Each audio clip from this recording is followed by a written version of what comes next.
The regular meeting of the Aurora City Council for Monday, September 27th, 2021 is called to order. Will the clerk please call the roll? Mayor Kaufman? Here. Mayor Pro Tem Bergen? Here. Councilmember Berzins? Here. Councilmember Coombs? Present. Councilmember Gardner? Here.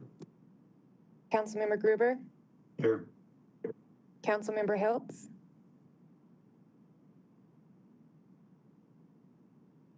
Councilmember Hiltz? Here. Councilmember Lawson? Here.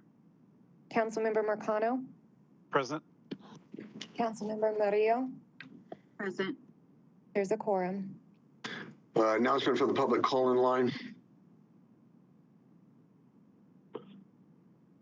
Good evening. The City Council welcomes feedback from residents at council meetings on both matters appearing on the agenda and during public invited to be heard.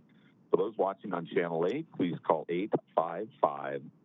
855-695-3475. And when connected, press *3 to get in the queue to speak.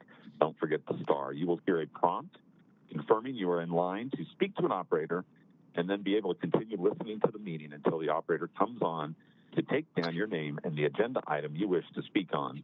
Residents who would like to speak during public invited to be heard or on a specific agenda item and have not already been screened, please press *3 to sign up well before the item is called by the clerk. If you've already spoken to the operator, you do not need to be screened again. Callers who do not sign up for public invited to be heard prior to that being called by the clerk may still press *3 and sign up to speak on non-agenda items at the end of the meeting. As a reminder, we do not allow comments about items on the agenda during public invited to be heard. Please be patient, and depending on the volume, it may take a minute for the operator to get a hold of you once you press *3. So as long as you've heard the prompt, just be patient, and they'll be to you quickly. Thank you. El Consejo Municipal de la Ciudad de Aurora da la bienvenida a la opinión de sus habitantes y otros vecinos en asuntos comparecientes en la agenda y durante la invitación a la audiencia pública. Por favor, llame al número de teléfono 877-820-7831 y cuando esté conectado incluya el código 254610 y al término presione la tecla numeral. De esta manera se le confirmará su turno para compartir su comentario. La operadora tomará su nombre y el asunto a presentar ante el Consejo y le pondrá en espera. Las personas han de esperar al anuncio de la invitación a la audiencia pública o hasta que se les ceda tiempo para tratar un tema específico en la agenda de hoy. Y al ser llamado por el funcionario encargado, va a depender del número de llamadas para que se conecte con la operadora, así que por favor sea paciente y permanezca en la línea. Gracias. I'd like to take a moment of silence for those that have been lost due to this pandemic and that those struggling to recover have the strength to do so. A moment of silence, please.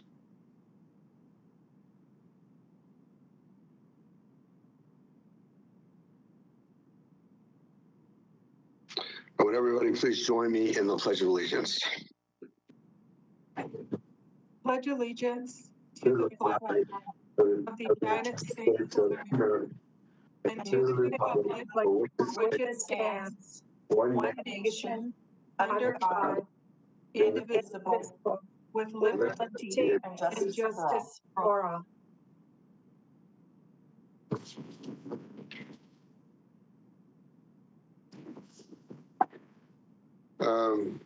Executive session update. We discussed potential litigation in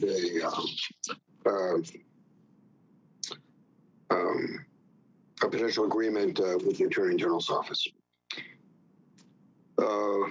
Approval of the minutes for July 26, 2021. Mayor, Move to approve. It's been moved by Councilmember Gruber, seconded by Seconds. second by Councilmember Mercano to approve the minutes for July 26, 2021. Discussion. Seeing no discussion, will the clerk please call the roll on the adoption of the minutes for July 26, 2021? Mayor Kaufman, Yes. Councilmember Marcano, Yes. Councilmember Coombs, Yes. Councilmember Lawson, Yes. Councilmember Hiltz, Yes. Councilmember Gruber, Yes. Councilmember Murillo, Yes. Councilmember Berzins, Yes. Mayor Pro Tem Bergen, Yes. Councilmember Gardner. Yes. The motion passes to approve the July 26, 2021 minutes. A motion to adopt the agenda. Mayor. moved. Moved by Councilmember Gruber, seconded by Second. Councilmember Marcano to for the adoption of the agenda. Discussion. Seeing no discussion, further discussion, will the clerk please call the roll on the adoption of the agenda? Yes, Mayor. And then after this, can we do the public invited to be heard? Oh, I'm sorry. Yes. Okay. Mayor Kaufman, Yes. Mayor Pro Tem Bergen, Yes. Councilmember Murillo, Yes. Councilmember Lawson, Yes. Councilmember Coombs, Yes. Councilmember Hiltz, Yes. Councilmember Marcano, Yes. Member Gardner, Yes. Member Gruber, Yes. Councilmember Hiltz. I'm sorry, Councilmember Berzins. Yes. Thank you. The motion passes to adopt the agenda. Public invited to be heard. All right, first is Margie Hurd. You have 3 minutes. Go ahead. Thank you. Good evening, Aurora City Council. My name is Margie Hurd, and I live at 308 South Hayes Mountain Road in Watkins, Colorado. My family has owned 35 acres east of Aurora for the past 22 years. Our property is 2.5 miles from our closest neighbor and adjacent to the easternmost limit of the city of Aurora. I'm speaking with you tonight to request your help. The city of Aurora has administratively approved 15 oil wells to be drilled approximately 1,000 feet from the 2 homes on our property. Aurora has also approved the oil and gas access road to be built only 100 feet from my son's home, endangering my family and my grandchildren. Our son Josh is a frontline worker and operating room nurse. He and his wife Kendra and our 2-year-old grandson Hunter also have their home on the property. Kendra is pregnant and expecting their 2nd child in December. In July, Crestone Peak Resources told us that Aurora had approved the Lone Tree North oil and gas pad next to our property and that they expected to start drilling in December. This decision may mean we will be forced to leave our homes for the next year, and these are the reasons why. First, the public road Crestone is using dead ends at our property. It is our only way in and out. If Crestone has a traffic accident or an explosion similar to the explosion they had this summer at the Mammoth Pad, we could all be trapped. The access road is adjacent to our fence line and goes right past Josh and Kendra's home. Second, according to Crestone's transportation analysis, during construction, drilling, and fracking operations, they will send at least 320 semi-trucks a day past our homes. The construction, drilling, fracking operations, noise, air pollution, and truck traffic will go on 24 hours a day, 7 days a week, and are expected to take almost a year. We do not want our new grandchild to be born into this mess. Crestone refused to consider another access route. The excuse they used was that the city of Aurora had already approved the access road next to our homes. We have read Aurora's operating agreement and know that the access road could be moved, but we need your help. We ask that you please allow your staff to assist us in requesting that Crestone build an alternate access road to the location. And actually, the owner of the property where the Lone Tree Pad will be located has proposed a Harmony subdivision, which includes a road that could access the pad farther from our homes, making this oil and gas proposal far less dangerous. It would just take an agreement between Crestone and the city of Aurora to make this happen. So I just thank you so very much for your consideration of this. Thank you. Thank you. Next is Arnie Schultz. You have 3 minutes. Go ahead.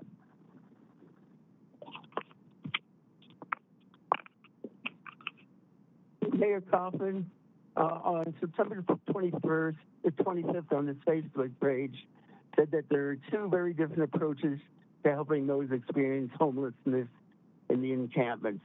The first is called the Housing First model, where the belief is that housing is so basic to the human condition that if you solve for that by giving free, permanent supportive housing and not a shelter bed without any requirements placed on the recipients. I totally disagree with that statement. It is not a free program. They are mostly supported by federal funds, the direct recipients of Emergency Solutions grant funding from HUD. If he objects to taxpayer funding of anything, what about our interstate highway? He should stay off of it. It's funded by taxpayers. The other approach is the Work First approach, where those living in encampments are offered a temporary place to stay with wraparound supportive services such as mental health, substance abuse treatments, and work training programs. He goes on to say that the city supports Bridge House. However, the city can only accommodate, Bridge House can only accommodate 50 people for their year-long program, which requires them to work part-time. It's actually a Housing First program receiving funds from marijuana and also HUD. Housing First model also provides the same wraparound services and utilize evidence-based practices such as motivational interviewing, working one-on-one with individuals to help them access the services they need. And this is what is recommended in the field of the unhoused and the experts. And the mayor is definitely not an expert in this. Colorado housing crisis, this is from the Denver Post this weekend. Colorado housing crisis has been made worse by the pandemic, and data from the U.S. Census Bureau weekly household survey shows housing instability is especially pronounced among older adults. In midsummer, Colorado ranked first for housing instability in the U.S., with more than a third of survey respondents 65 and older expressing slight confidence or no confidence that they could make rent. So is the mayor going to, if they become homeless, is he going to sweep them off the streets like he wants to? Consensus surveys for more than a year Sir, now your 3 have minutes shown are about up. a fifth of all. Okay, thank you. Thank you. Next is Todd. Todd, you have 3 minutes. Go ahead. Yeah, hi guys. Thanks for taking my call. I think what I want to say might be new to some of you, and maybe it's not. It's all about police protection for the northeast part of Aurora. Basically, I'm not even sure where I want to go with all this. I know we are all limited on time and resources.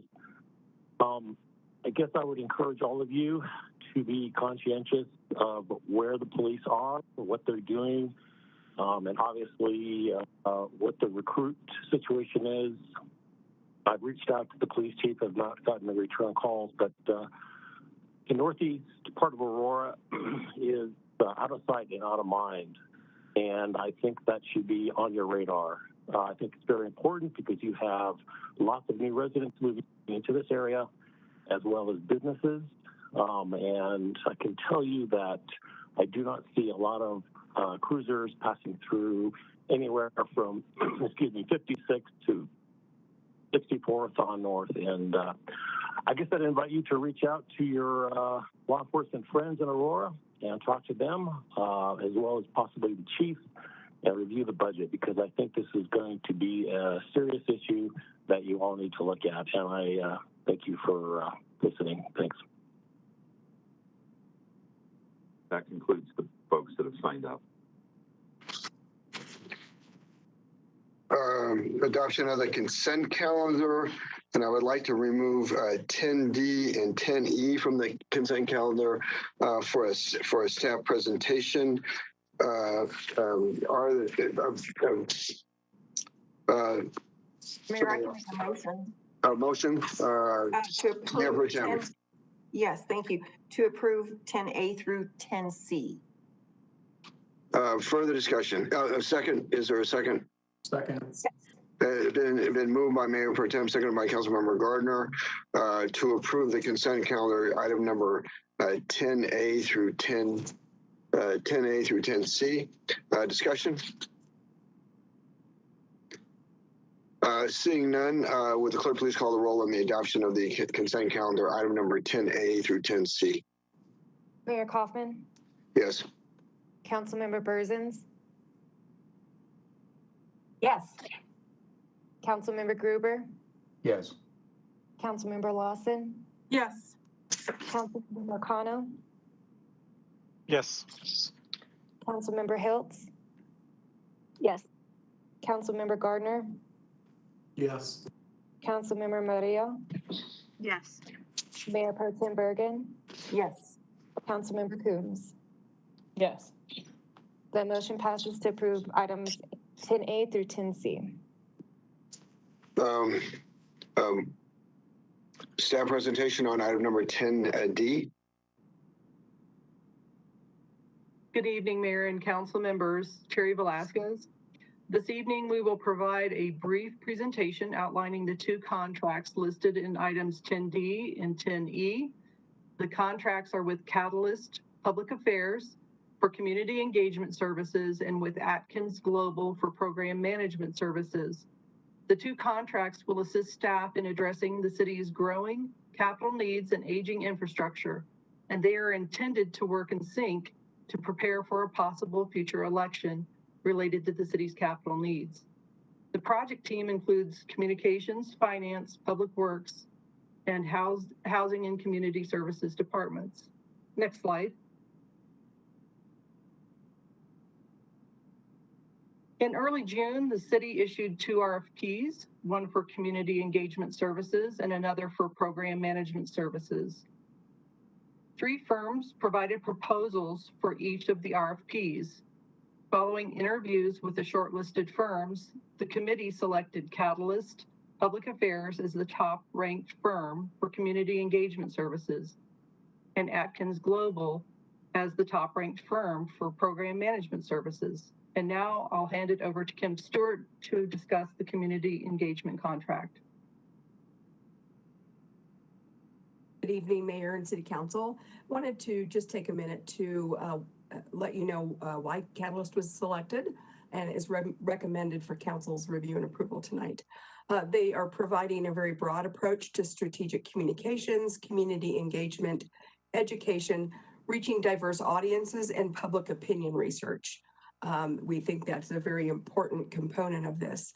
We'll also be receiving support from 4 of their team members who have different disciplines in communications, everything from strength in digital communication to community meetings and engagement. They have vast experience, including on community issues, including from tax issues to transportation, education, and energy. A couple of the examples of projects that they've worked on successfully, seeing those move forward, is the CDOT I-25 PEL, Planning and Environmental Linkages Stakeholder Project, and those projects have moved forward to construction. Additionally, West Metro Fire, they had a community engagement process leading to passage of property assessment for that agency. Next slide.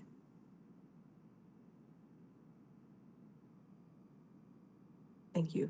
So this is a way for us to extend our city staff who are working at capacity right now. So key to this contract is Catalyst staff will be doing all this work at the city's direction. Certainly we'll be happy to keep council informed on key decision points and movement as we move forward. But they'll be providing executive, strategic, and inclusive public communications. That means multilingual. Engagement campaign. They'll research, write, produce all campaign content and materials, again, at our review. Manage the media relations attached to this campaign effort. develop and manage community-based campaign committees that need to take place and to build this base of support in our community.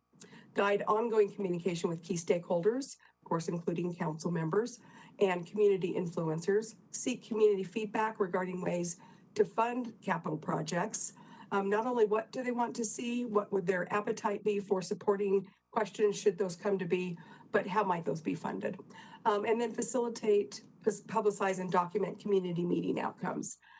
Conduct research and public opinion polling, including data analysis of those polls, and also on the technical side, work with the program management contractor to provide technical detail as needed to communicate with the public and seek their feedback.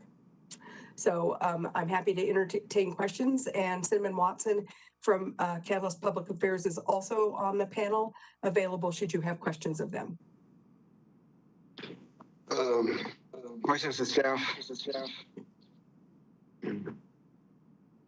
Seeing none, I need a motion for item number 10D. Mayor, motion to approve item 10D. Moved by Councilmember Gardner, second by Persons? Second by Councilmember Bursons to approve item number 10D. Discussion? Seeing none, would the clerk please call the roll on the adoption of item number 10D? Mayor Kaufman, Yes. Councilmember Marcano, Yes. Mayor Pro Tem Bergen, Yes. Councilmember Gardner, Yes. Councilmember Hiltz, Yes. Councilmember Lawson, Yes. Councilmember Coombs, Yes. Councilmember Murillo, Yes. Councilmember Gruber, Yes. Councilmember Bursons. Yes. The motion passes to approve item 10D. Well, clerk, now, need a motion for item number 10E. Mayor, would you like to give an overview of the program management? Oh, I'm sorry. Yeah, please proceed. Okay, sure. From the program management perspective, Atkins Global was selected. They have an ability to provide key personnel. They can act as an extension of staff very easily. They have an excellent project understanding and approach, and you'll see the similar experience includes not only Denver's Elevate, but also a lot of work in Georgia as well. So some of the tasks that they're going to do with this initial phase of program management is really around each department is updating and refining their capital needs list. We'll provide that to Atkins, and then they'll really start the effort of validating and updating the cost estimates. And they're going to be integral in helping us create and perform the project prioritization. And that criteria is going to be developed in conjunction with the city staff, as well as the community engagement process. So the previous slide and this slide is really around the core services that you see in the budget. The core services are about 2/3 of the overall budget that we're proposing. So other items that they'll do as part of these core services includes projecting cash flow requirements, doing a risk assessment of both the projects and the program overall. And then most importantly, they're going to provide the communications of technical and non-technical information specific for all the projects in support of the community engagement plan. One other item I wanted to note, I mentioned the core services is about 2/3 of the budget. Special assigned services is about 1/3 of the proposed budget, and they will only be authorized if staff sees them as a need as the program is going on. And some of that might include potential funding sources, financing alternatives, and P3 advisory services. So with that, we are looking at an Atkins fee at about $925,000. But again, 2/3 of that is only going to be authorized initially. And then the other 313 would just be as authorized by staff. And we'll do check-ins with council throughout both engagements, and both contracts include termination clauses. Thank you.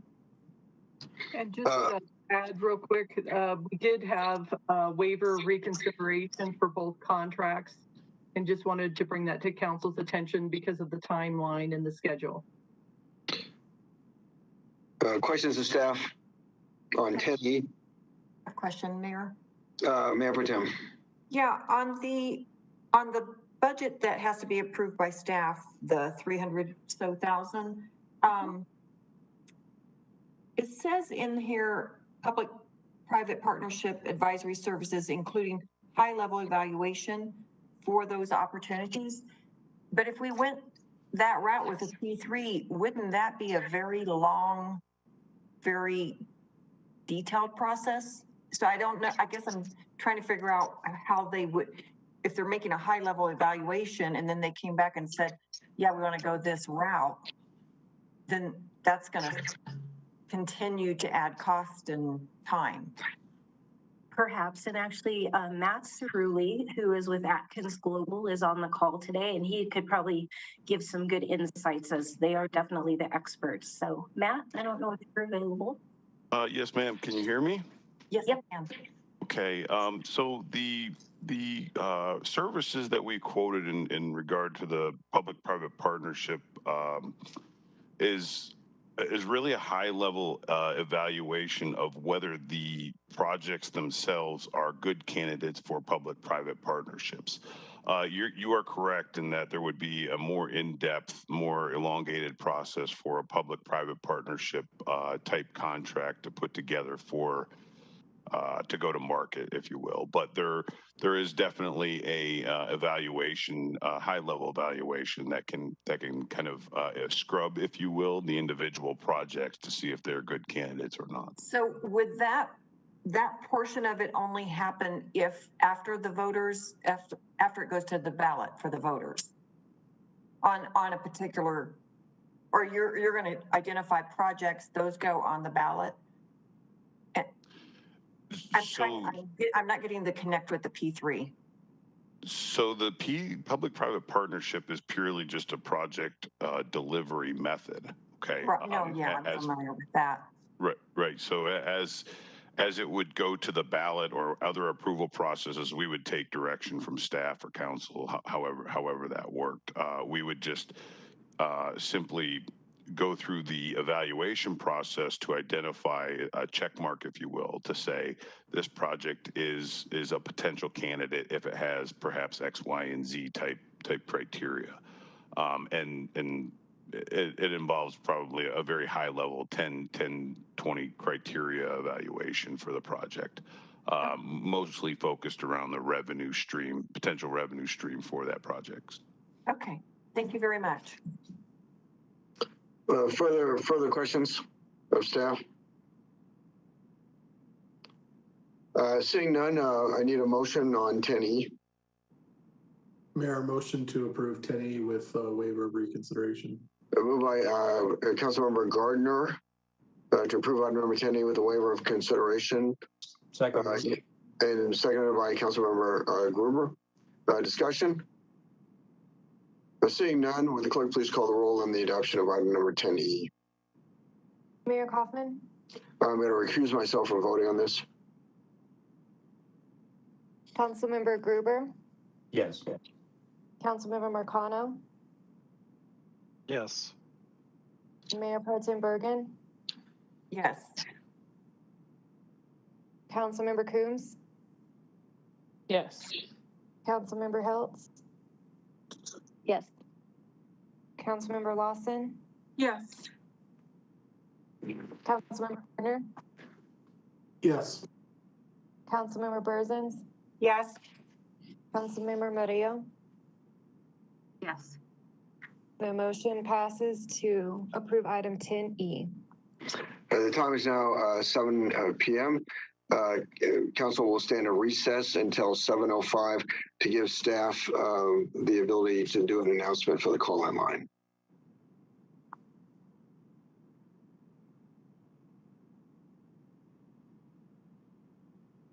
Residents who would like to speak on a resolution or ordinance and have not already been screened, please press *3 before the item is called by the clerk. For those watching on Channel 8, please call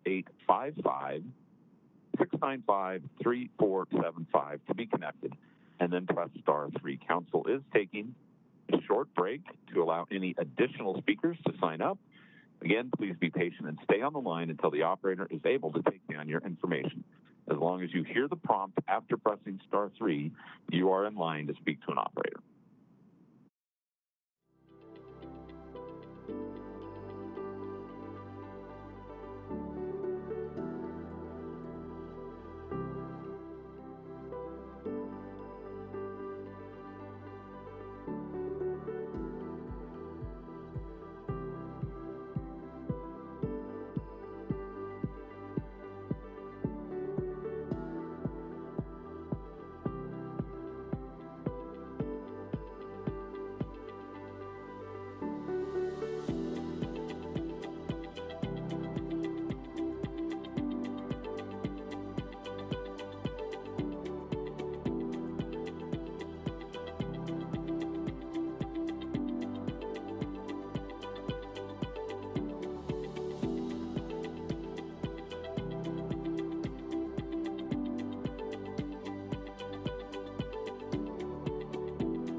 The meeting,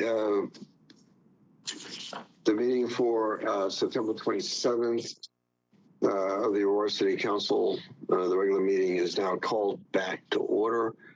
Will the clerk please read the title of item number 11A? Mayor? If I could, Mayor, Yes. if you could clarify under the council rules that you had a personal or financial conflict, and that's why you didn't vote on the last item. Sure. Personal conflict that an employee, not a principal of the Atkins firm, I have no idea whether he'll be working on this project, is my volunteer campaign treasurer. Will the clerk now please read the title of item number 11A?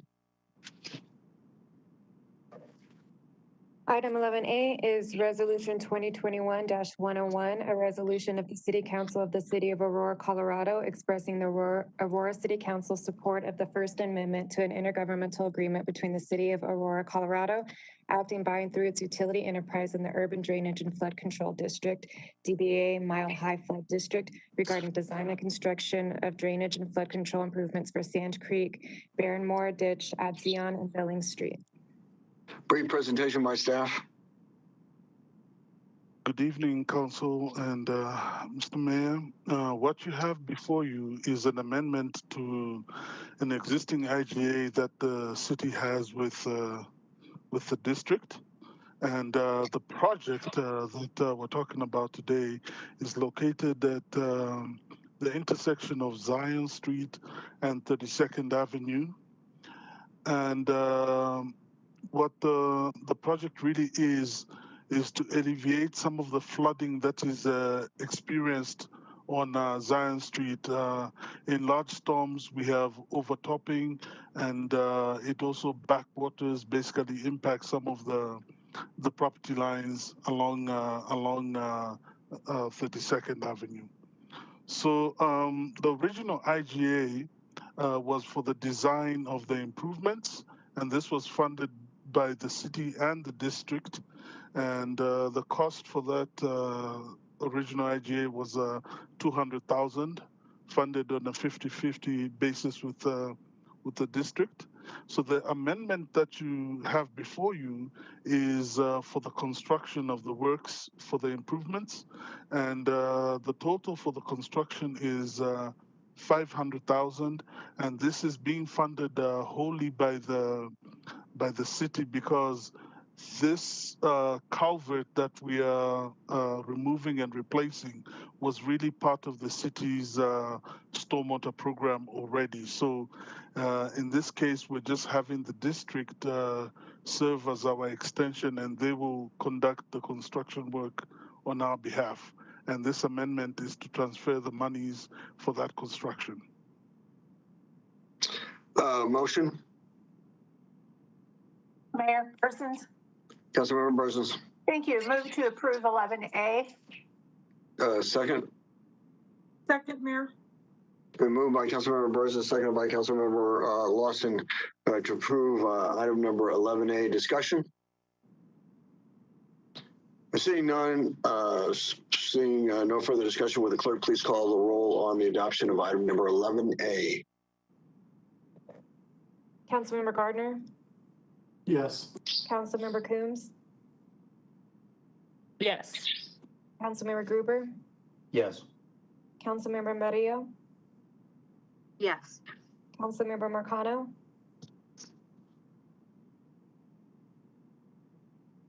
Councilmember Marcano, Yes.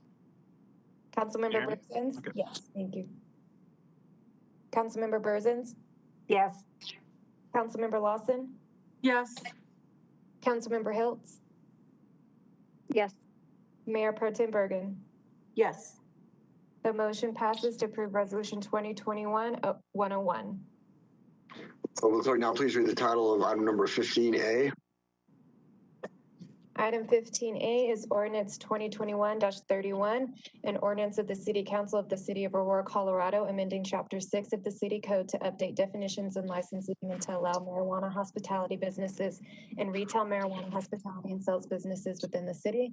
And Mayor, we do have public in the line to speak. Very well. Proceed with that, please. All right, first is Sarah Woodson. You have 3 minutes. Go ahead. Thank you. Good evening, Honorable Mayor and City Council members. My name is Sarah Woodson. I'm the Executive Director of the Color of Cannabis. Thank you for the opportunity to give public testimony this evening. As we lead up to the final vote regarding hospitality, I would like to address a few things. The first thing I would like to address is, what is social equity in the cannabis industry? Cannabis is a billion-dollar industry that is now legal in the majority of our 50 states. The regulated industry is funded by private sector. However, millions of Black and brown people have been negatively affected by cannabis prohibition and the war on drugs. There is now a deliberate effort to repair and restore those communities. One of the pathways is through business ownership in the cannabis industry. Our state and governor's office has made this a priority by passing historic social equity cannabis legislation and providing $4 million in funding all during a pandemic. Social equity is by no means a handout.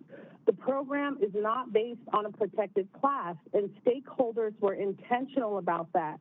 This program gives small business owners and innovative entrepreneurs an opportunity to have a seat at the table. And many of these small business owners and entrepreneurs are people of color. It does not guarantee that you will eat at the table or even be able to order at the table. It provides an opportunity that otherwise would not exist due to lack of access of private funding. Passing this policy this evening would align with the state and show that Aurora cares about social equity and its diverse community. Our organization consists of small business owners that have started to make investments in hospitality based on council's initial support for hospitality. We do not have deep pockets, and hospitality not passing will negatively affect our business. While emotions can run high when people's livelihoods are on the line and they are new to the political process, on behalf of all social equity applicants, it is never our intention to disparage any council members. As an Aurora resident, an Aurora High School graduate, a social equity Aurora business owner, an African-American woman, and most important, a social equity advocate, I would ask for a yes vote. It is important that policy is created that reflects and supports the diversity of Aurora. Well thought out policy viewed through the lenses of equity. Policy that benefits all Aurora businesses and Aurora's diverse community. Thank you for your time and consideration this evening. I am available to answer any questions or concerns you may have. Thank you. All right, next is Rudy Morris. You have 3 minutes. Go ahead. Yes, can you hear me okay? Yes, we can. I'm sorry, did you say you could hear me okay? Yes, sir, go ahead. Okay. I represent one of many River Gardens residents who are opposed to our newly proposed ordinance to allow marijuana hospitality businesses, AKA pot lounges. My understanding is the council's proposal is to establish these hospitality businesses much like a bar, but with emphasis on smoking pot instead of drinking alcohol beverages. Our immediate question was why? What socially redeeming value is there in allowing public pot lounges where friends can gather, smoke pot, get high, and then leave the meeting and become one more DUI driver to hit and kill people? We have daily and weekly examples in the news already of hit and run, car wrecks, property damage from impaired drivers from drugs of all types, including marijuana as well as alcohol. We at Heather Gardens had a resident couple killed in July of 2017 on Yale Avenue right here between Heather Gardens on Marina Drive and Chambers Road to the east. The couple simply went to the local Walmart grocery shopping. On the way back, they got hit head-on by a larger pickup truck by an impaired driver who crossed the center line. The couple was killed instantly due to the speed and difference in the size and weight of the vehicles involved. We have already suffered loss of life due to DUI. We don't need more. Several police departments in the Denver area have put on driving tests for our teenagers who think pot won't hurt you and doesn't affect your cognitive skills. The police select volunteer teenagers who smoke pot, set up a driving course of traffic cones in the school parking lot, have the teens run through the course against the clock. Then they take a 30-minute break, have the teens smoke pot during the break, then have them run the same course again against the clock. Results are startling to the teens, for their second times are not only noticeably slower, but they also run over cones, run off the course, and show markedly worse driving skills due to DUI from smoking pot. We've seen those on TV, and I applaud the police departments that go to the trouble of trying to educate our teens and young people. I suggest that Aurora has much more important problems to work on than making pot more easily available. Sir, your 3 minutes are up. Okay, thank you for your consideration. All right, next is Samantha Walsh. You have 3 minutes. Go ahead. Thank you very much. My name is Samantha Walsh. I represent Colorado Cannabis Tours, a mobile hospitality business in Colorado. We are actually part of the study session that gave you guys the video tour of what a mobile business looks like, how they operate. Also represent Black, Brown, and Red Badged, which is an organization dedicated to representing minority business owners of color in the cannabis space.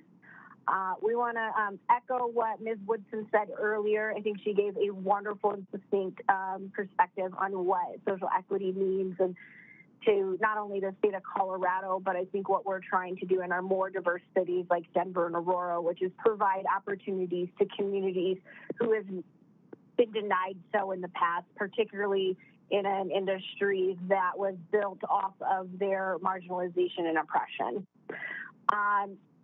To address some of the issues, I think one of the reasons that nobody in the marijuana space wants to see increased DUIs, and most of the people in the hospitality are being very conscientious of safety programs and making sure that no one is overserved and that no one overconsumes. And one of the reasons that my client, Colorado Cannabis Tours, does provide vehicles is so people can enjoy cannabis while touring the beautiful state of Colorado and not put the drivers at risk on the road. They have a very good filtration system that prevents any sort of secondhand intoxication for the drivers.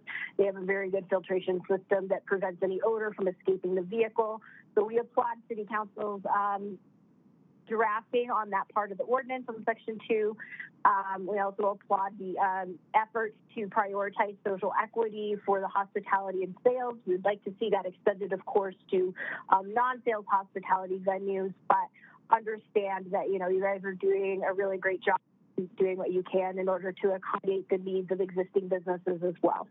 Thank you very much for your time. We hope Council passes this ordinance unanimously, and we look forward to doing business in Aurora someday. Thank you. Next is Victoria. You have 3 minutes. Go ahead.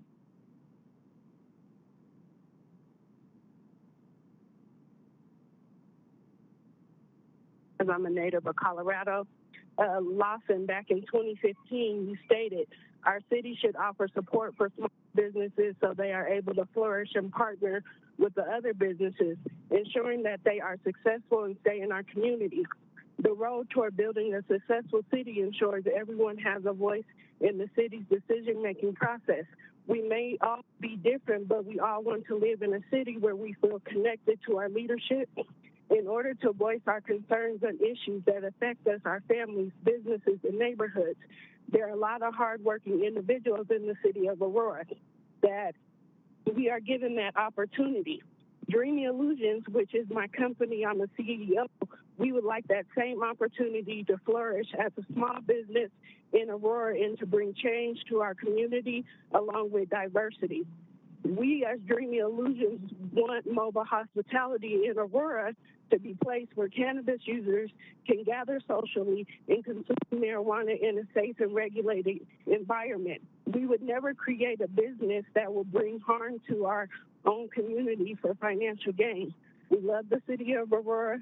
We believe that through communication and cooperation with all involved Dreamy Illusions, the city of Aurora council members, the mayor of Aurora, and the Cannabis Task Force, we can pass this bill, keep the community safe, and create residence for the city of Aurora. Hopefully, we have shared enough background information, and we are asking you to please pass mobile hospitality. Thank you again for your time and consideration. Thank you. Next is Robert Ekstrom. You have 3 minutes. Go ahead. Hello. Thank you very much. Thank you, Mayor and Council. My wife and I are strongly opposed to pot launches because marijuana is an addictive, mind-altering drug which causes its users to lose control of their abilities, including driving. Marijuana use has caused many serious accidents, some resulting in death. Pot launches would encourage more use of marijuana, and this would result in many more terrible problems, including traffic accidents, deaths, and other serious problems. Please vote no on pot launches because it is an addictive drug, it's a mind-altering drug, and it should not be encouraged with these pot launches. So please vote no on pot launches. Thank you. Thank you. Next is Chris Kemp. You have 3 minutes. Go ahead.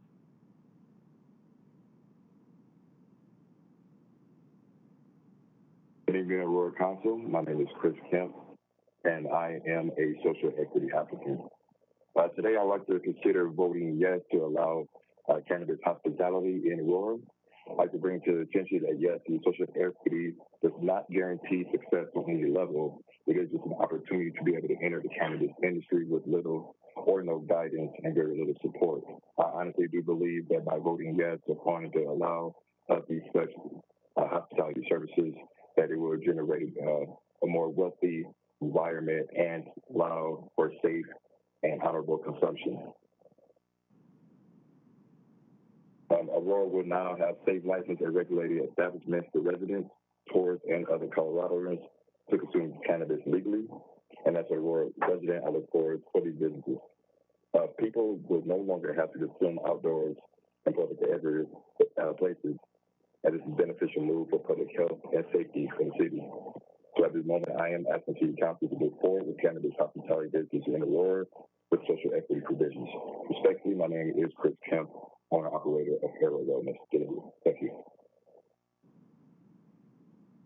All right, thank you. Our last speaker is Michael Diaz Rivera. Go ahead, you have 3 minutes. Hey everyone, thank you for having me. Better days are on the way. My name is Michael Diaz Rivera, an Aurora homeowner, father, community member, and social equity delivery owner. I say that better days are on the way because being a delivery owner has opened my family to opportunities that weren't previously open to us. And that's why I think others should have the opportunities that my family has. As an Aurora community member, I see no reason why hospitality would not be beneficial to our communities. So I support a yes vote in all policy for cannabis hospitality in Denver. I support all policy that supports social equity in the cannabis industry. We know historically what has happened to some of our most marginalized populations. And as a teacher, the way that I teach social equity to my students is that it's giving community members what they need to succeed and thrive. So hospitality is just one area where we can help our community members to overcome the obstacles that were put in their way. And I don't even like to call it hospitality. I would prefer to call it wellness centers. we know that marijuana has historically been a medical product, and we know the wellness that marijuana is doing for our communities. By having these wellness centers, it encourages the friendly community building that we want in Aurora. Wellness centers are really just friendly, generous entertainment centers where visitors, strangers can come together and share their love of the medical plant cannabis. And hospitality centers will make that better for us. Studies show that marijuana can be safer than alcohol and some pharmaceutical drugs.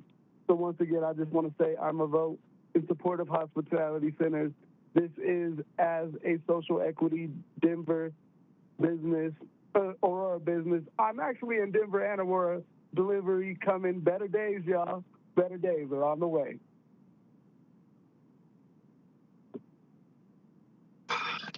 I need a motion on 15A. Mayor. Motion, Councilmember Mercado. Move to approve 15A. It's been moved by Councilmember Mercado, seconded by Coombs. Seconded by Councilmember Coombs to approve item number 15A. Discussion? Mayor. Councilmember Gardner. I'd like to propose a substitute motion, motion to continue this item until December 20th. Second. Okay, it's been moved by Councilmember Gardner and seconded by Councilmember Hiltz to defer item number 15A until, I'm sorry, what date? December 20th. Until the regular meeting on December 20th. Discussion? Mayor. Councilmember Gardner. Thank you. So it sounds like there's still some issues that we need to work out with this policy, but I know in the past there's been several examples of professional courtesy in voting to delay items, and I hope that courtesy is extended here as well while we work out additional items on this. Further discussion? Mayor. Councilmember Hills. Thank you.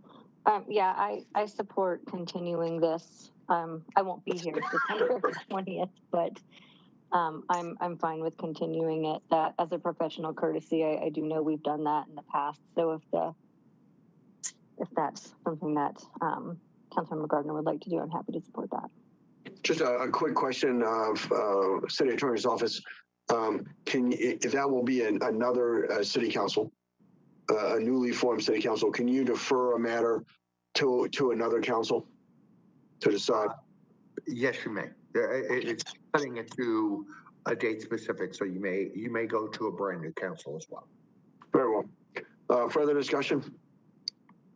Mayor. Councilmember Coombs. Yeah, I think in addition, it seems like we need some more community outreach and education. A large number of the emails that we received collectively as a council on this item indicated the impression that this was going to allow marijuana consumption in all public places. And so I think we need to make sure that the community understands what hospitality is and what it entails prior to having a vote, and make sure that people understand what we're really voting on. Further discussion? Seeing none, will the clerk please call the roll on the adoption of the Gardner motion to postpone until December 20th? Postpone 15A until December 20th. Mayor Kaufman? No. Councilmember Gruber? No. Councilmember Lawson? No. Councilmember Murillo? Yes. Councilman Bergen? No. Councilmember Coombs? Yes. Councilmember Gardner? Yes. Councilmember Marcano? Real quick, point of information, if I may, for the city attorney. Or I guess not point of information, I just have a question. My apologies. Can you quickly review how, what it would take to call an item up from being on the prevailing side? And again, you need 6 members of council to call it up. And one of those, the call up actually has to be a member of the prevailing vote. Correct. So hypothetically, if this gets voted down currently, this would not be able to be brought back by 6 months, even with a new council. Is that correct? Unless substantively changed? Within the 6 months. So after 6 months, it could come back again. Okay. And this voting against the, against the motion to delay the vote does not impact the actual item on the agenda, correct? We would come back to that if this motion fails? If the motion fails, then you will address the item later under final reading. All right, great. Thank you. With those questions answered, clerk, my vote is yes. Councilmember Burzins? No. And Councilmember Hiltz? Yes. The motion does not pass to continue until December 20th with a 5-5 vote. We need a motion on the adoption of 15A. Mayor, we have a motion from Councilmember Marcano. Okay, okay, I missed that. It was moved by Councilmember Marcano, seconded by Councilmember Coombs. and seconded by Councilmember Coombs to approve item number 15A. Further discussion? Seeing none, then the question before us is the adoption of item number 15A. Would clerk please read the roll? Councilmember Gardner? Yes. Councilmember Hiltz? Yes. Councilmember Coombs? Yes. Councilmember Lawson? No. Mayor Pro Tem Bergen? No. Councilmember Gruber? No. Councilmember Marcano? No. Councilmember Murillo? Yes. Councilmember Burzins? No.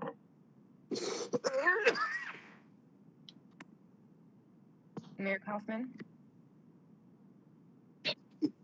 I'm sorry, what is the vote? 4 yes, 5 no.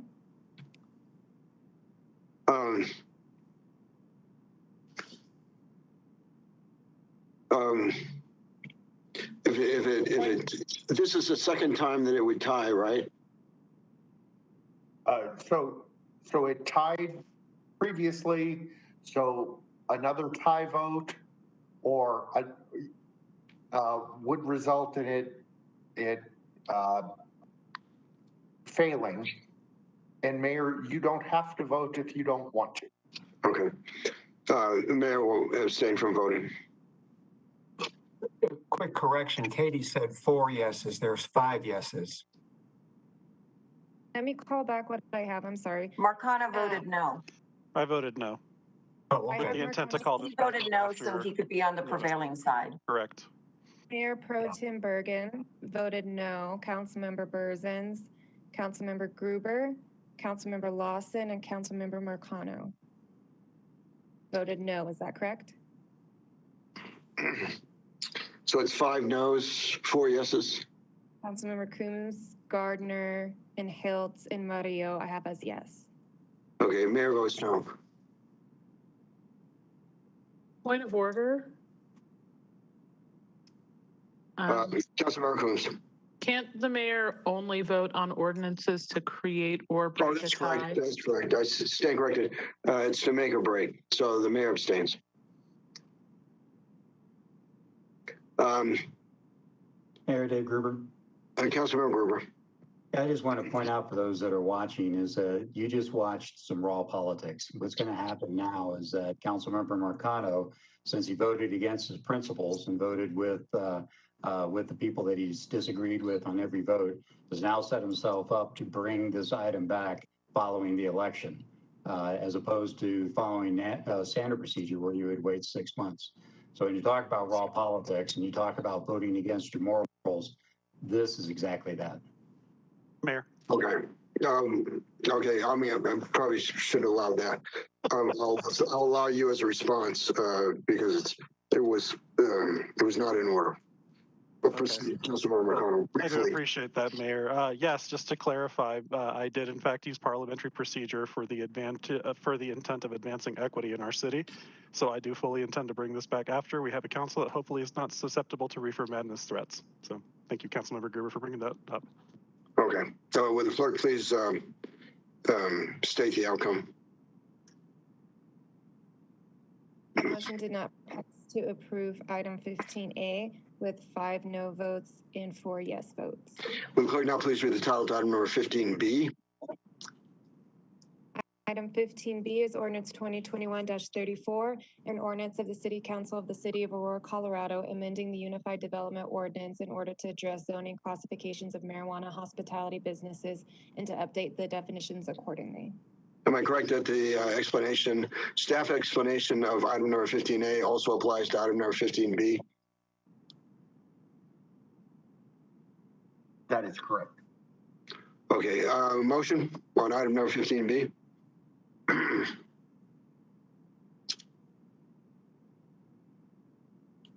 Motion. Mayor. Councilmember McConnell. Move to approve 15B.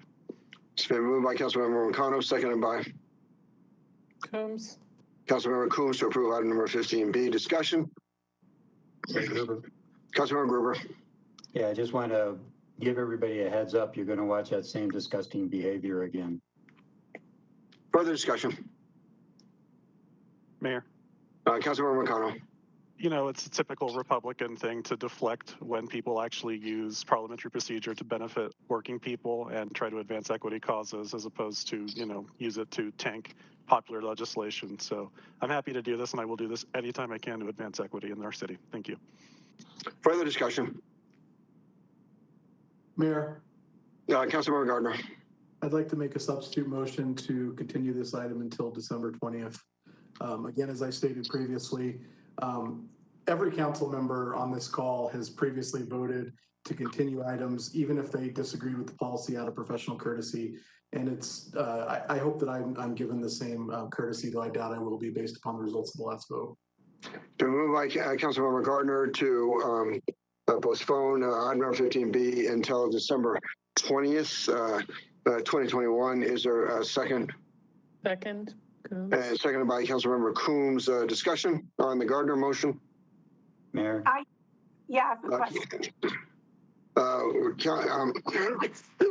Councilmember Gruber, then Councilmember Brosens. Yeah, I just wanted to point out that the idea of postponing this until December 20th is that those people that have voted against the ordinance, or in this case, the zoning or the ordinance, will not be on, or the majority of those of us will not be on council. So what this is a ploy to move us into another council as opposed to this council. That's very unusual. Yes, we have delayed votes in the past, but we've never delayed votes, or at least since I've been on, we've never delayed votes so that the people on council now will not be able to vote when it comes up again. Further discussion to the Gardner motion. Councilmember Brosens. Thank you. What, you know, I guess what Councilmember Marcano is trying to get it voted on again on the December 20th. I'm guessing that it'll probably be on social media later tonight or tomorrow. But my question is, should it be voted on and it not pass on December 20th or whenever he has it on the agenda, what will that do to 15B if it's on the agenda on the 20th, but A doesn't pass? Shouldn't it be tied somehow to A? You know, instead of just having B out there somewhere, shouldn't B go with A whenever that happens? Or is there already is there already a plan that we don't know about? Councilmember Brosnan, at this point, 15A is the loss of 15A is a subtle question. Obviously, there are parliamentary maneuvers that can bring it back that the city attorney referenced, but these are two separate items. Although I obviously understand their connection. Further discussion. Councilmember Combs. To that point, couldn't we, and this is maybe a question for staff, couldn't we establish the zoning necessary to have these businesses and then subsequently establish the licenses? Is that permissible? City attorney or staff? I'll defer to the city attorney. And these are separate items. One is the regulations, one is the zoning, and they're actually separate for a reason. So you could pass one and not the other. Okay, thank you. Mayor? Mayor Pro Tem?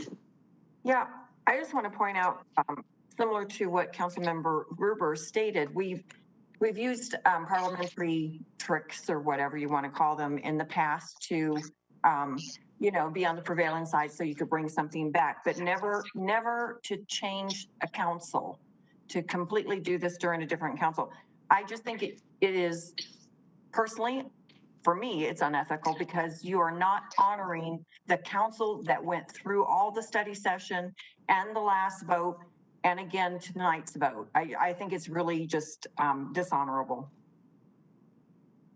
Mayor? Councilmember Combs. Yeah, so I'd like to clarify that the council that went through the study session and the first reading approved this ordinance. And so the real question is the sudden disapproval on second reading without explanation. Councilmember McConnell. Thank you, Mayor. I was just going to say that we could have, done the sensible thing and honor Councilmember Gardner's request to just, move it on.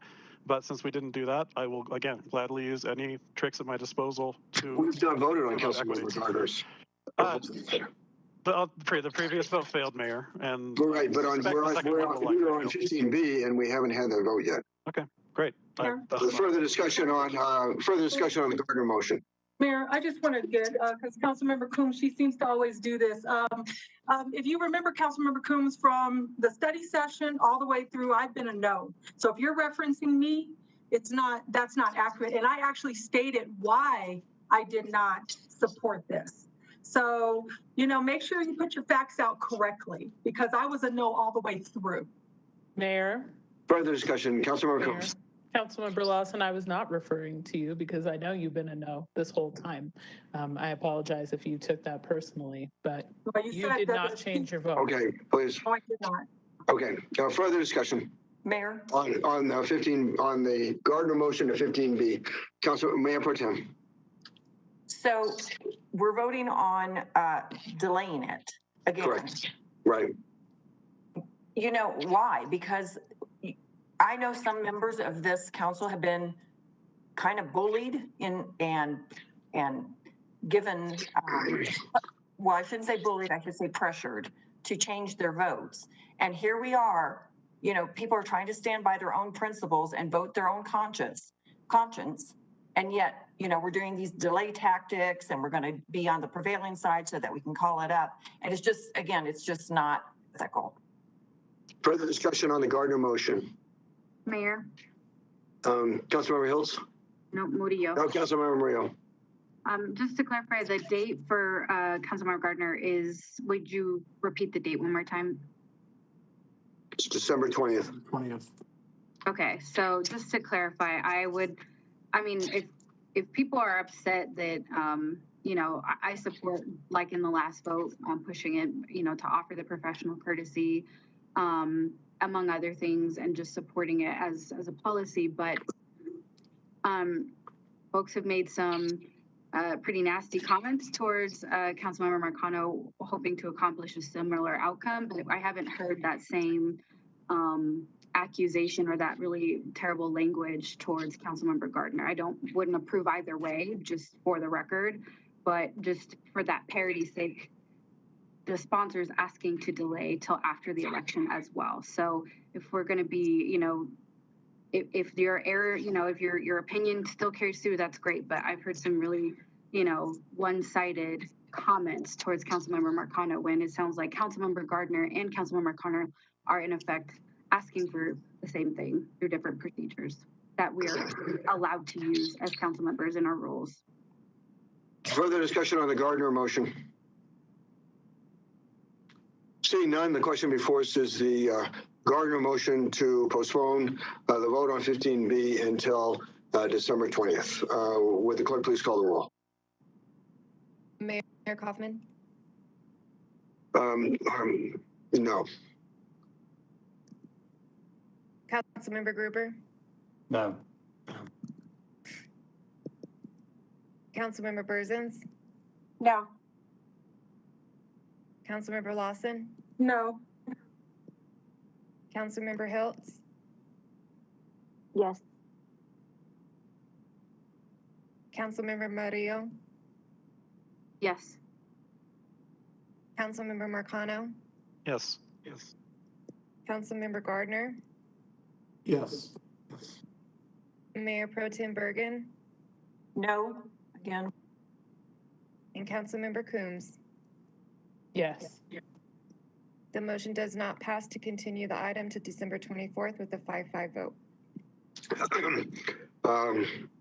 Back to the original motion for the adoption of item number 15B. Discussion.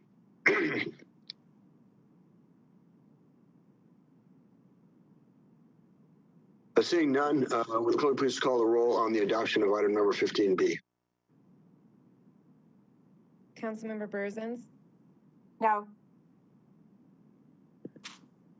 Councilmember Gruber? No. Member Murillo? Yes. Councilmember Hiltz? Yes. Councilmember Marcano? No. Mayor Pro Tem Bergen? No. Councilmember Coombs? Yes. Councilmember Gardner? Yes. Councilmember Lawson? No. Mayor? Mayor? Let's see, the vote is 4 in the affirmative, 5 in the negative. That's correct. Mayor abstains. Okay. City Attorney, or Clerk, is this the second vote on this issue? This would be the second vote, right? That is correct. So if it's tied, then it automatically fails. Am I correct? So I can vote, and then it fails. Right? You may vote to make it a tie, or you may simply not vote. The result is right. But if I vote to make it a tie, it's the second time that it's come up, right? So and it would fail. Okay. Mayor votes no. Oh. Point Okay. of order. Councilmember Coombs. So again, I think, and City Attorney, clarify for me if this is correct, the mayor doesn't have a vote. It just fails. The only vote he could make that would create a tie would be a yes vote. Is that correct? That's correct. The mayor can either make or break a tie. Okay, stand corrected again. The mayor abstains. You're correct. Would the clerk now please read the title to would the clerk please read the outcome? Ordinance 2021-34 does not pass with a 5-4 vote. Okay. Will the clerk now please read the title to item number 15C? Item 15C is ordinance 2021-35, an ordinance of the City Council of the City of Aurora, Colorado, amending section 54-2 and sections 54101, 54103, 54104, 54110 of the City Code related to the financing of electoral campaigns. Motion. Mayor. Councilmember McConnell. Thank you, sir. Move to approve 15C. Been moved by Councilmember McConnell, seconded by Combs. seconded by Councilmember Coombs to approve item number 15C. Discussion? Seeing none, will the clerk please call the roll on the adoption of item number 15C? Councilmember Gardner, No.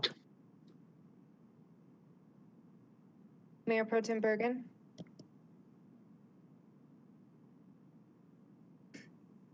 What item are we voting on? item 15C. Oh, yes. Your vote's a yes? Okay. Councilmember Marcano, Yes.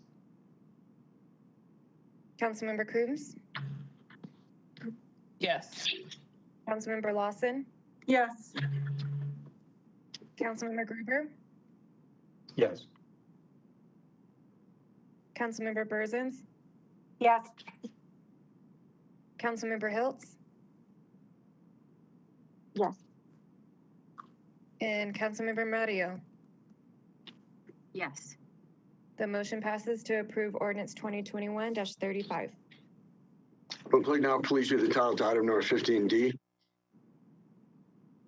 Item 15D is ordinance 2021-37, an ordinance of the City Council of the City of Aurora, Colorado, amending the 2018 comprehensive plan to change the place type map from industrial hub to commercial hub for the area bounded by East 40th Avenue to the north, Interstate 70 to the south, East 40th Circle to the west, and approximately 1,000 feet beyond Salida Street to the east, Gateway Park Comprehensive Plan Amendment Commercial Hub.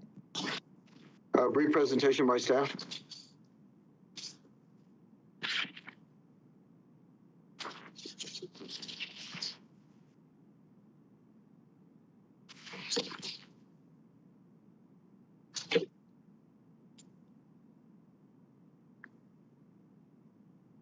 This is second reading.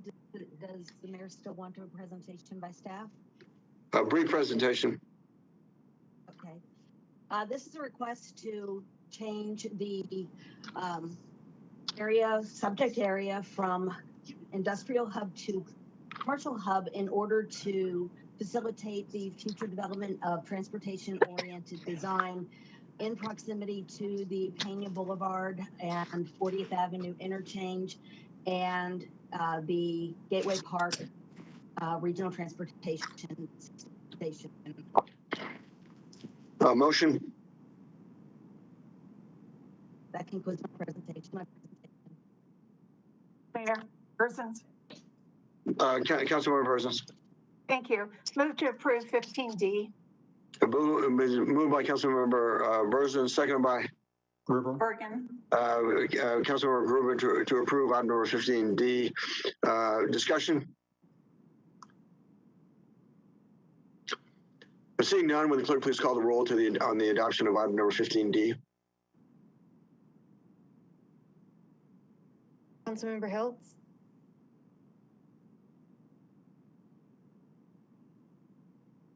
Councilmember Hiltz, Councilmember Gardner,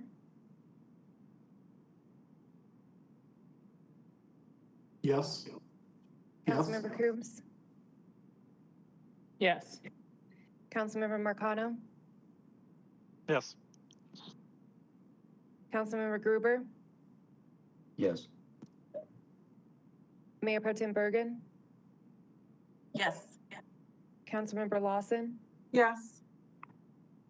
Councilmember Murillo,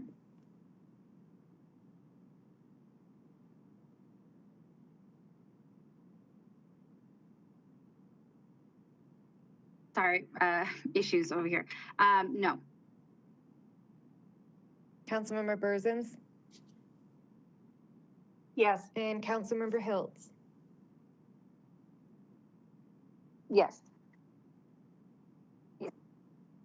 The motion passes to approve ordinance 2021-37.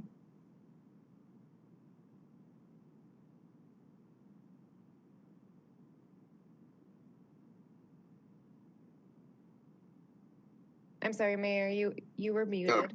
Would the clerk please read the title to item number 15E? Item 15E is ordinance 2021-38, an ordinance of the City Council of the City of Aurora, Colorado, rezoning two separate parcels of land measuring 17.763 acres, more or less, at the northeast corner of South Airport Boulevard and East Alameda Parkway from Industrial District I-2 to Mixed-Use Trans-Oriented Development District MUTOD, and amending the zoning map accordingly. Brief presentation by staff.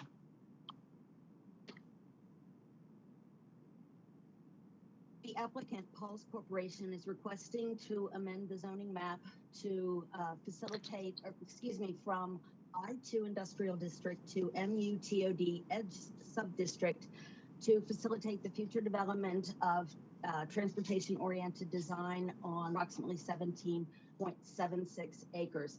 This is the first site in proximity to the Gateway Station, and hopefully will be the facilitate future development for TOD in this area. A motion?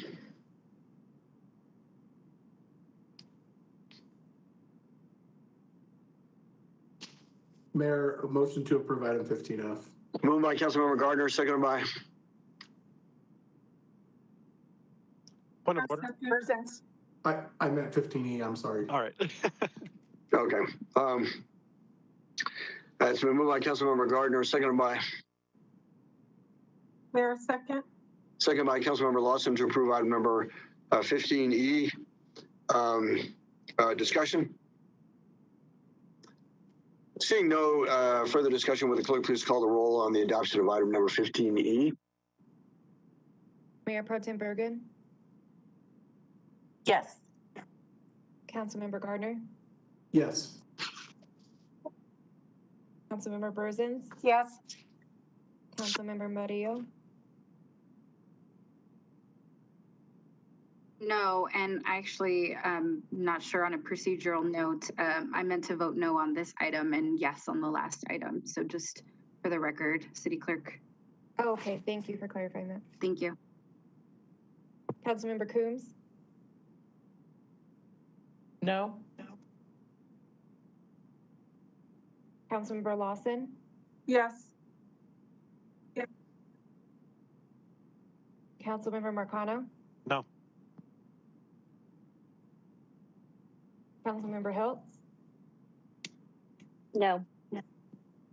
And Councilmember Gruber? Yes.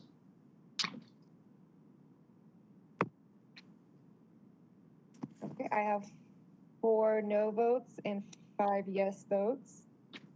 Mayor? Mayor abstains. Okay, the item does not pass for ordinance 2021-38 with 5. I'm sorry, what is that vote again? No. It was.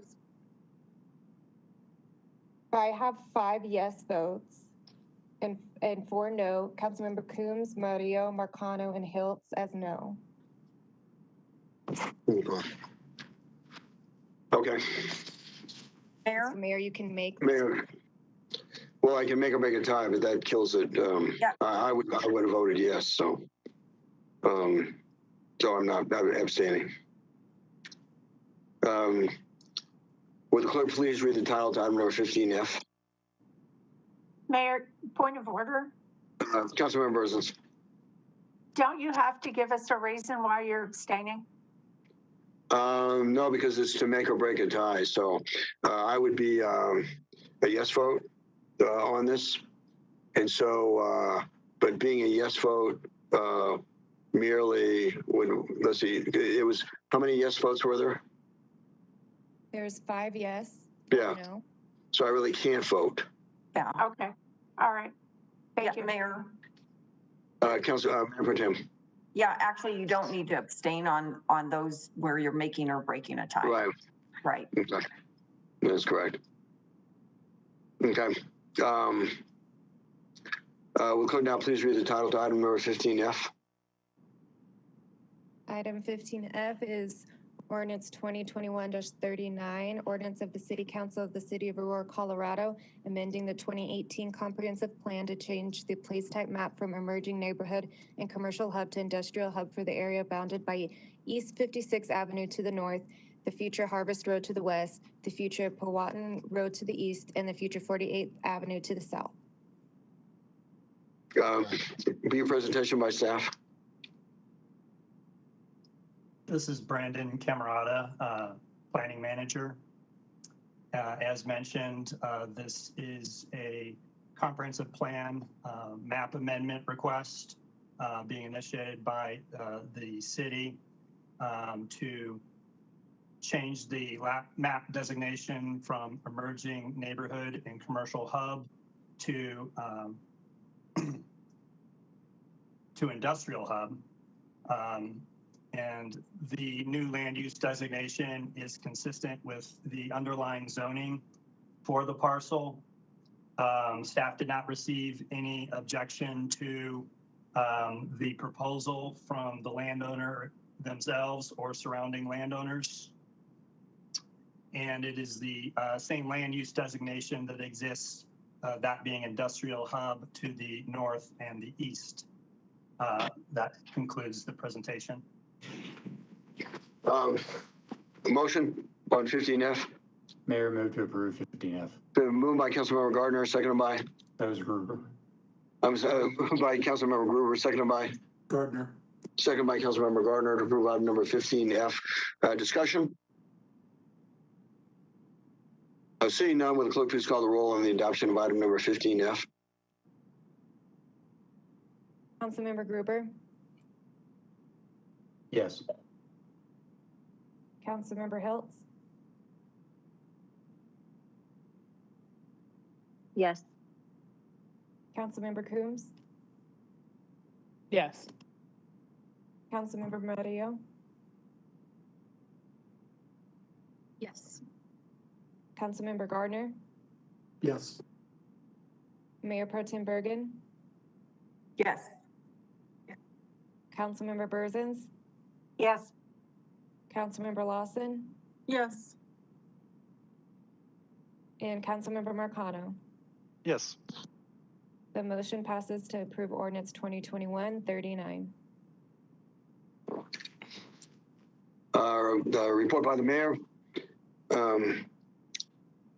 On Mayor Mike Live at between 4 and 4:30 on Thursday, I will be having Tom Worker Braddock, who's with the planning department. He'll discuss the 13th Avenue multimodal mobility study, and I'll have a representative from the Aurora Animal Shelter to discuss how to adopt pets and certain myths around the shelter that they want to clarify. You can watch it on auroratv.org. And you can, or facebook.com/aurora.gov/liv. And you can also ask questions through the city's Facebook page during the program itself, and I'll get to those. I will be doing a segment on Monday morning at 8:20 on Spanish language talk radio on Hablemos Hoy, hosted by Rodolfo Jose Cardenas at 11:50 a.m. on your dial. And we'll be discussing small business assistance programs in the city of Aurora. Councilmember Lawson. Thank you, Mayor. I think most of the colleagues attended the CML conference. I thought it was a pretty good conference with some good sessions. I myself, if you continue to be involved with CML, you become part of the Muni University. So I've got an award for being at the leadership level. So was honored to get that award at the breakfast that they had on Friday morning. As far as Pfizer report, the federal updates, the federal government faces a deadline on Thursday at midnight to pass the annual appropriations bill to keep the government open. The Senate is expected to take a procedural vote on a continuing resolution funding the bill to keep the government open today. The vote is expected to fail because it includes language to raise the debt ceiling. Treasury officials believe the federal government will hit its debt limit sometime in October. In the House, lawmakers began debate on the bipartisan infrastructure bill that has already passed the Senate. A final vote in the House is planned for Thursday. This week, Democrats in the House and Senate will continue to do an intra-party negotiations on the federal soft infrastructure reconciliation bill. For RTD Reimagine, the overall Reimagine RTD next steps, it's gonna be the discussion of future transit services and scenarios and the preliminary evaluation of strategies. The modeling to also have discussions on the modeling analysis tool, the fleet electrification, facility needs and analysis, and the future financial look, the primary results, which will be coming up in the fall of 2021. The next committee meetings are the technical work group will be meeting on October 6th. The advisory committee, which I'm part of, will be meeting on October 7th. RTD system-wide fair pass program study and equity analysis. The proposals are due by October 11th for support on the project, putting the agency on track to develop an equitable fair structure and recommendations for past programs by late 2022. And then implement those changes in 2023. The RTD board district reconfiguration 2020 census board committee formed, work started this fall. I do want to say face coverings are still required on all RTD services through January 18th, 2022 per the federal mandate. So that's my reports, Mayor. Thank you, Councilmember Gruber. Thank you, Mayor. Couple of things. First off, I want to thank the organizers of the Colorado Municipal League. They had a very good conference for all the city leaders, all the municipal leaders in the state at Westminster earlier this week. But they did a very good job. Second thing I want to announce is that the Aerotropolis Regional Transportation Authority is nearing completion of issuing debt to the tune of over $60 million. This will pay for additional roads in the Northeast. Is fully funded. It was waiting for what they call an absorption report, a report identifying what the housing market projections are and what those tax revenues will be and whether or not the city can afford and the county can afford to do this. Those reports came back positive, and as a result of that, I think we're going to see additional major construction in the northeast part of the city. That's all I have. Councilmember Hills. Oh, Councilmember Hills. I have no report, thank you. Councilmember Gardner. No report, thank you. Councilmember Murillo. Thank you, Mayor.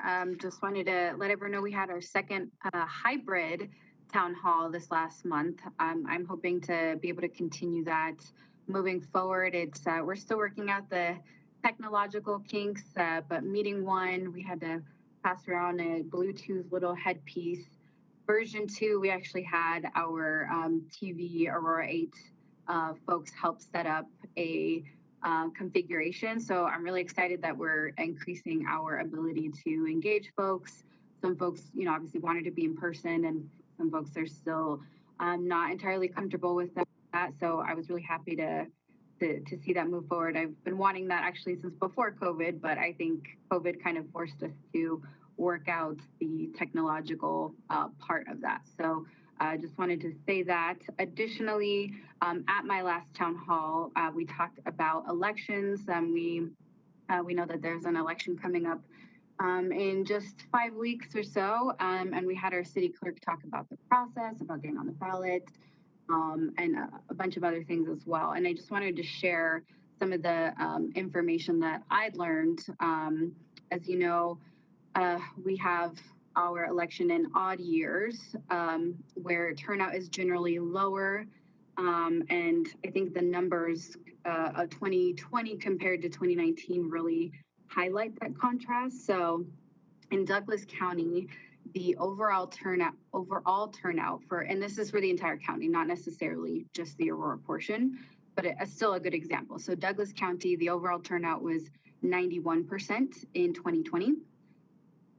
In 2019, an odd year, the overall turnout was 43%. So big contrast between the two, pretty stark. Arapahoe County in 2020 was a turnout of about 85%. Arapahoe County in 2019 was 39%. Again, pretty clear difference in turnout, which is pretty drastic. And then Adams County, as you all know, we have all three counties. Adams County overall turnout in 2020 was 85%. In 2019, Adams County turnout was 35%. So without talking about which way to vote, I just think from a access standpoint, I think it's pretty shocking to kind of see the differences between the two, and would love to continue engaging and figuring out better ways so that we have turnout in all of the years, right? We're, as city council members, elected in these odd years, and any way that we can help support greater turnout so more folks are participating in electing this 10-member council plus mayor member body, I think is in our best interest. So I just want to share what I learned, which I thought was pretty shocking. Oh, and my next phone call is the 4th Tuesday of October, which is the 28th, Thursday at 6 p.m. hybrid. Thank you. Councilmember Bursons. Thank you, Mayor.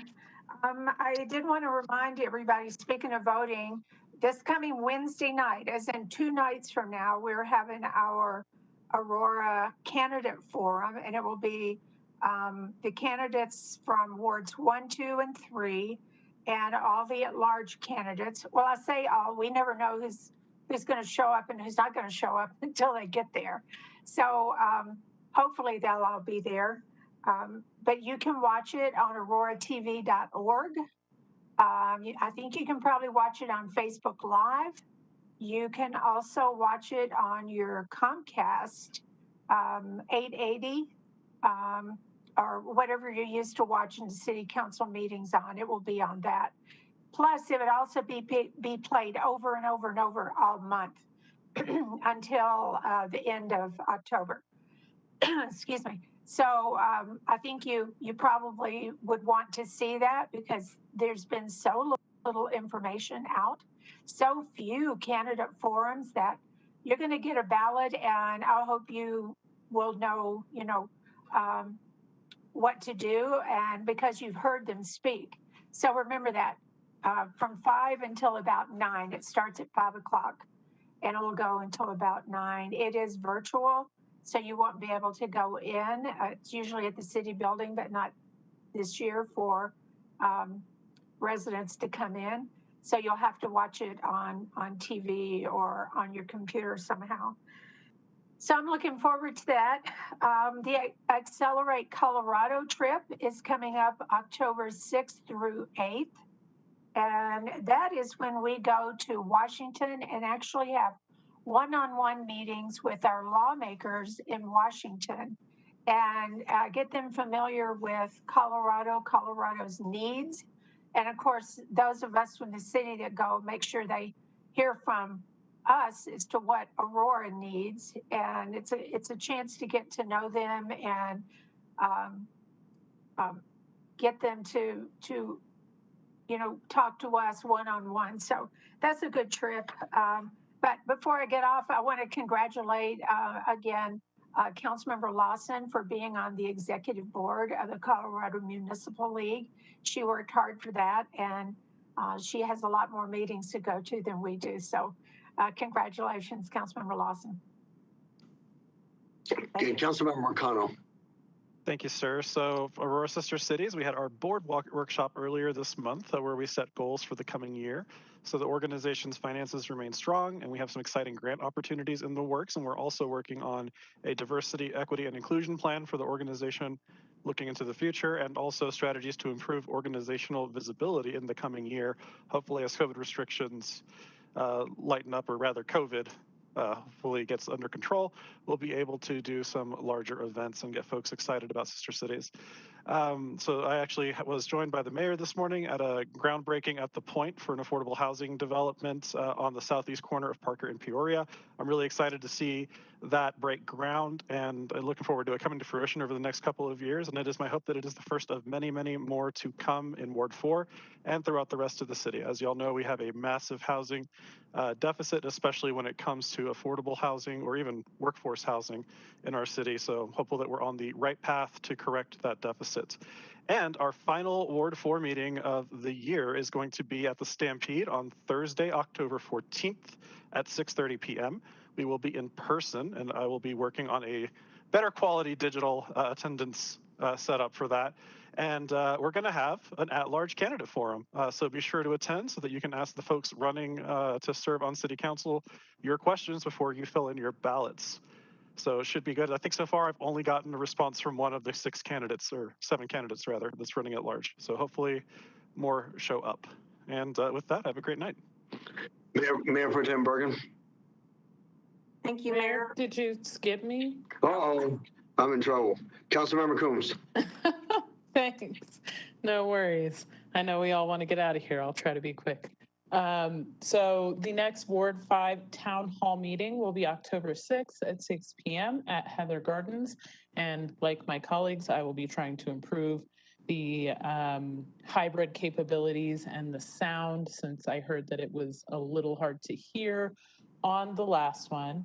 I also want to congratulate CML on an excellent conference, and Councilmember Lawson on being on that board of an organization that really put together a conference that covered so many important topics, a lot of things on transportation and ARPA, which we all know are very important in our cities right now. To me, of most interest were how to use our ARPA funds in partnership with other levels of government, working through difficult and divisive issues in our community by engaging community members more to drive the solutions, and renewable energy and green building codes, and how we can make sure that as we're implementing building codes, they are helping us to have the most successful future we can with respect to climate and energy use. And then I also want to report that Visit Aurora also had our annual board workshop the prior week that included some really great ideas for continuing to improve city attractions, including an idea that our Citizens Budget Advisory Committee also strongly supported, which is having a large events venue in the city. That's something that we really need and that can help us to attract more visitors. And we worked on the strategic plan, including a new vision, a revised mission, and setting organizational goals to accomplish those. And we're working with the city on an internal audit to ensure that all policies and procedures are in line with what the city expects from the organization, as well as being the best organization that we can. And then I will be going to the Mile High Behavioral Health Care Board meeting tomorrow morning. So I will have a report at the next meeting. Thank you all. Mayor Pro Tem Bergen. Thank you, Mayor. I do not have a report for E470 or Mile High Flood District. I have meetings coming up in another couple weeks. I was also at the CML conference, and I got this certificate. It's not as good as Councilmember Lawson's because I'm a beginner, but it's a fundamental level. Hers is more advanced. And unfortunately, I didn't get a ticket for the breakfast on Friday, so I couldn't even go and attend it, but I did get the certificate. So anyway, busy month, and I do apologize. I had to cancel my town hall due to the conference. So I will not have one until November 17th. Thank you. Thank you. Public invited to be heard. There is nobody in the line. Thanks, everybody. Meeting adjourned. Night, y'all.